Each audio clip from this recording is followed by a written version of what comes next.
नव भगवतो वासुदेव मित्रों, स्वागत है आप सभी लोगों का अपने YouTube चैनल जय हो जौनपुर में।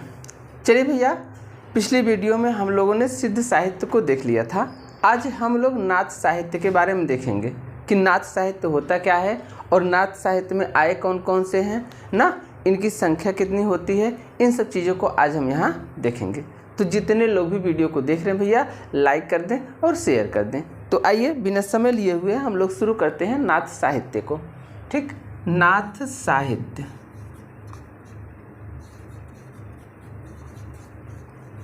अगर नाथ साहित्य की बात की जाए भैया, तो नाथ का अर्थ होता है स्वामी। अगर आपसे पूछेगा नाथ का अर्थ क्या होता है, तो नाथ का अर्थ होता है स्वामी। तो ध्यान दीजिएगा, और इस ध्यान दीजिएगा, नाथ साहित्य की बात की जाए तो जितने भी सांसारिक कर्मकांड थे ना, जैसे जो लोग सांसारिक कर्मकांड इत्यादि में फंसे हुए थे, उनको जो मुक्ति दिलाने का श्रेय जाता है वो किसको जाता है? नाथ को ही जाता है। तो हम लिख सकते हैं भैया कि सांसारिक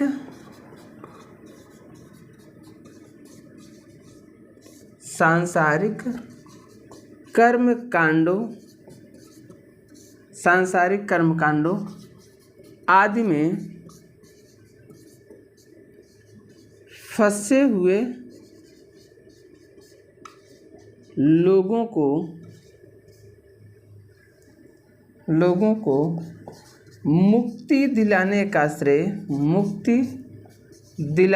श्रेय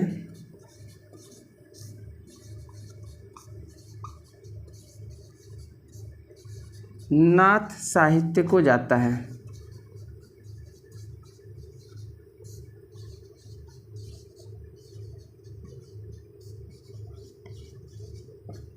किसको जाता भैया?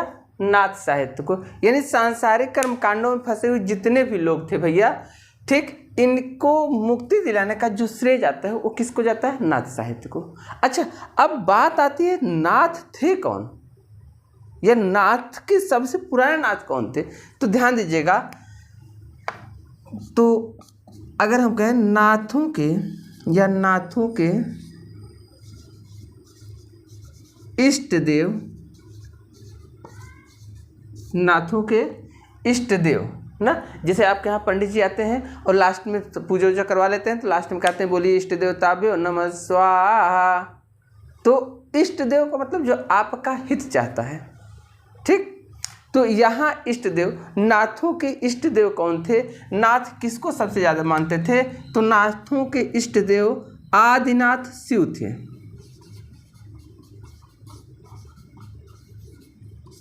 आदिनाथ शिव थे। ठीक, अगर आपसे कभी पूछेगा भैया किसको आदिनाथ के नाम से जाना जाता है, तो आदिनाथ शिव को ही कहा जाता है। ठीक, यानी सबसे पुराने नाथ कौन थे? तो आदिनाथ शिव थे। आप ऐसे ही ध्यान दीजिएगा भैया कि इनके पीछे आप कहते हैं ना भोलेनाथ ना, जगन्नाथ, ठीक, शंभुनाथ, तो इनके पीछे नाथ बढ़ता है। तो आदिनाथ भी इन्हीं का पर्यायवाची है, और आदिनाथ किसे माना जाता है? तो शिव को माना जाता है। ठीक, अच्छा, दूसरी चीज जानिएगा, यह संप्रदाय यानी जो नाथ संप्रदाय था, यह संप्रदाय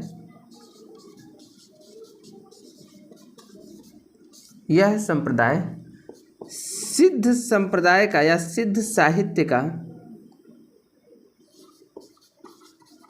सिद्ध संप्रदाय ही हम लिखते हैं, सिद्ध संप्रदाय का विकसित रूप है। यह संप्रदाय सिद्ध संप्रदाय का विकसित रूप है।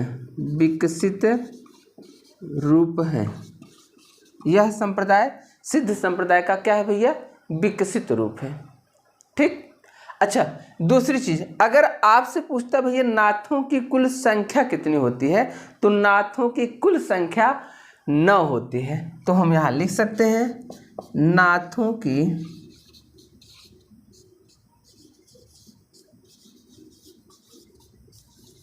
कुल संख्या 9 है। अगर आपसे पूछेगा नाथों की कुल संख्या कितनी है, तो नाथों की कुल संख्या 9 है। यानी नाथों की कुल संख्या कितनी है भैया? 9 है। आपसे पूछेगा नाथों की कुल संख्या कितनी है, तो नाथों की कुल संख्या 9 है। ठीक, चलिए इसको एक बार आप लोग स्क्रीनशॉट लीजिएगा भैया, पुनः हम आगे चलते हैं। चलिए सभी लोग स्क्रीनशॉट लीजिएगा। तो फिर चलिए भैया आइए आगे देखते हैं।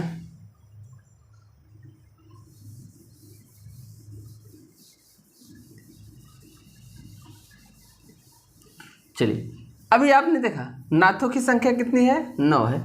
अब 9 नाथों में कौन कौन से थे भैया, इसको हम देख लेते हैं। अगर आपसे पूछेगा 9 नाथों में कौन कौन से हैं, तो आइए देखते हैं। पहला भैया नागार्जुन।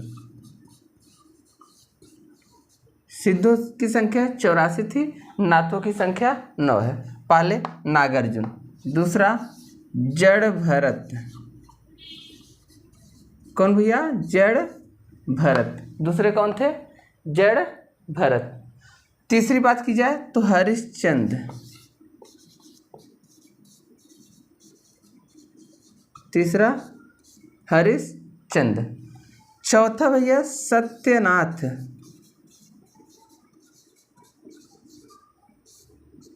सत्यनाथ। पांचवा चरपटनाथ। चरपटनाथ। छठा भैया जलंधर। छठा कौन है, जलंधर। सातवां मलयार्जुन।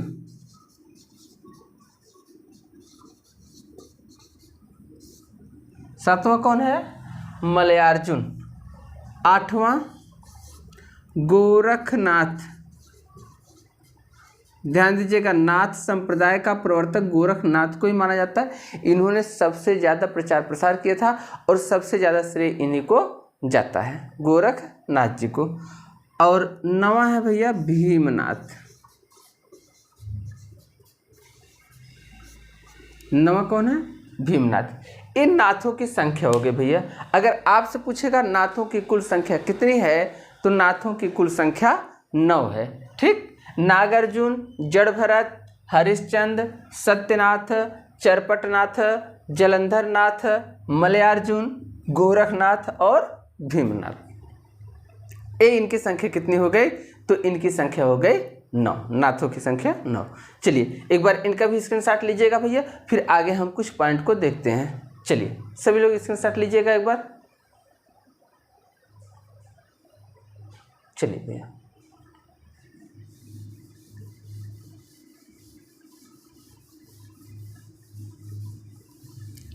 अब अगर मन में विचार आता है कि नाथ संप्रदाय आया कहाँ से, नाथ को आगे चलाया किसने, तो ध्यान दीजिएगा।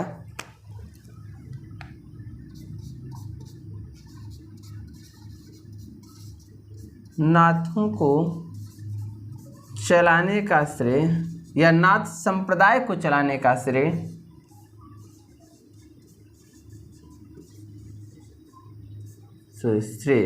चलाने का श्रेय मत्स्येंद्रनाथ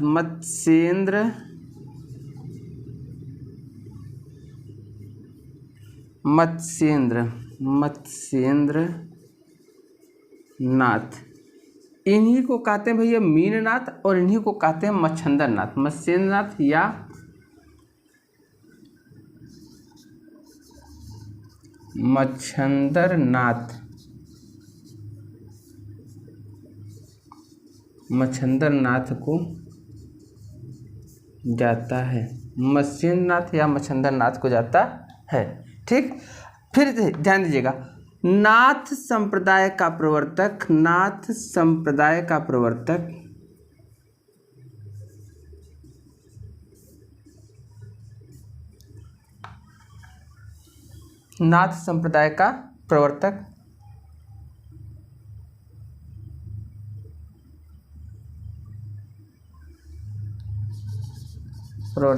इन्हीं को माना जाता है।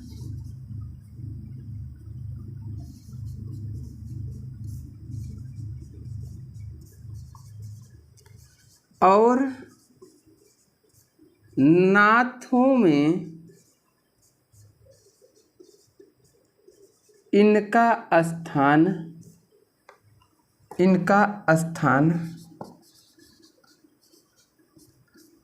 अनंतम है। नाथों में इनका स्थान क्या है भैया? अनंतम है। अगर आपसे पूछेगा नाथों में इनका स्थान क्या है, तो इनका स्थान अनंतम है। अब ध्यान दीजिएगा, फिर आता है भी आखिर नाथ संप्रदाय आया क्यों? क्यों हम लोग नाथ संप्रदाय लेके आए? तो ध्यान दीजिएगा, जो हमारे यहाँ सिद्ध थे भैया, एक पॉइंट और हम देंगे आपको, ध्यान दीजिएगा, सिद्ध लोग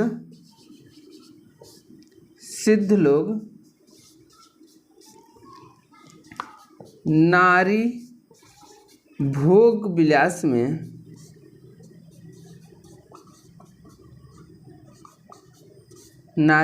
विलास में विश्वास रखते थे।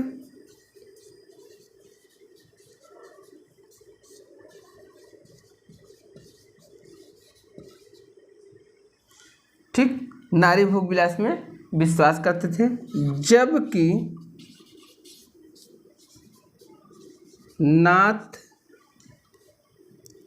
नाथ लोग या नाथ संप्रदाय के लोग या नाथ संप्रदाय उसका विरोध करता था।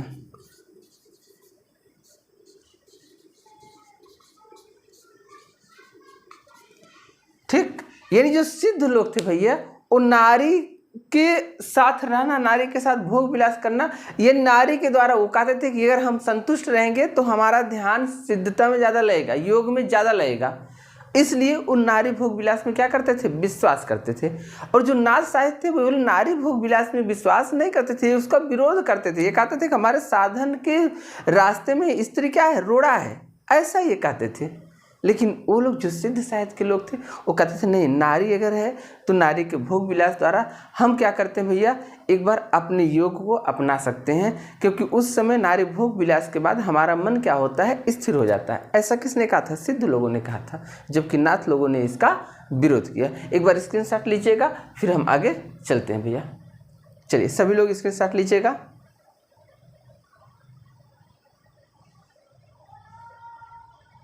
चलिए आगे चलते हैं।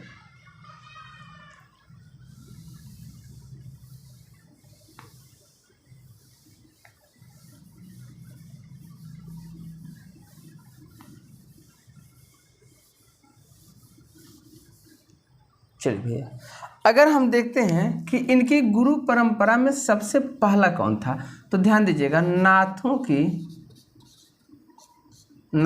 के गुरु परंपरा में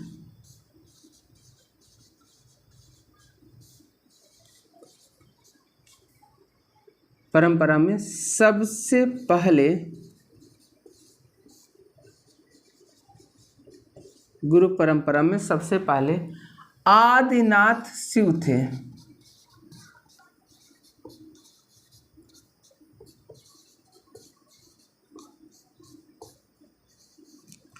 अगर आपसे पूछेगा भैया नाथ परंपरा में सबसे पहला गुरु कौन था, तो वो कौन थे भैया? आदिनाथ थे। और वो आदिनाथ कोई और नहीं थे भैया, वो आदिनाथ कौन थे? शिव थे। अब ध्यान दीजिएगा, जो आदिनाथ शिव थे, इनके जो शिष्य थे, ऐसे हम लिखते हैं, आदिनाथ के शिष्य। अगर आपसे पूछेगा आदिनाथ के शिष्य कौन थे, तो आदिनाथ के शिष्य भैया जलंधर नाथ थे। आदिनाथ के शिष्य कौन थे? जलंधर नाथ थे। ठीक, फिर पूछेगा जलंधर नाथ के शिष्य कौन थे, तो जलंधर नाथ के शिष्य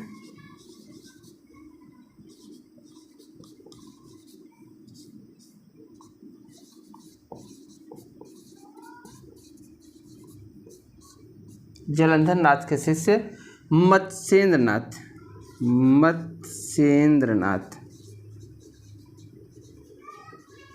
या इन्हीं को आप मीननाथ, मच्छंदरनाथ भी आप कह सकते हैं। ठीक, और मत्स्येंद्रनाथ के जो शिष्य थे भैया,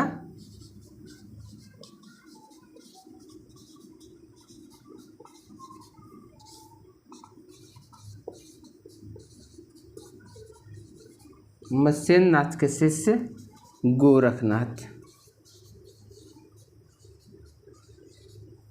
अगर आपसे पूछेगा मत्स्येंद्र नाथ के शिष्य कौन थे, तो ध्यान दीजिएगा मत्स्येंद्र नाथ के शिष्य गोरखनाथ जी थे।